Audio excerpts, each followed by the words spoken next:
อยู่ที่กาเซียนะครับ เอาพ่อแม่ลูก ดูครับผมวิวแล้วแถมหิมะตกแรงมากฉ่ำมากครับอื้อหือ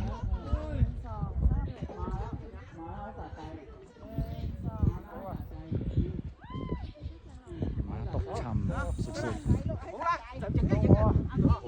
ดูหิมะตก chiều โอ้โห nón ngải sưởi nón ngải ไม่ไหวครับ nón ngải sưởi không khoai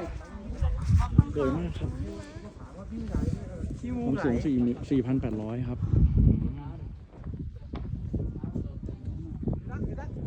โอ้ไหลที่ใหญ่โอ้ หิ ไห มะ ล ตก ที่ใหญ่ ฉ่ำจริง นะ โอ้โห เฮ้ยขอโทษ ถือว่าคอมพลีทเลยครับ cột เอาใหม่ nào Ừ. mà mấy cột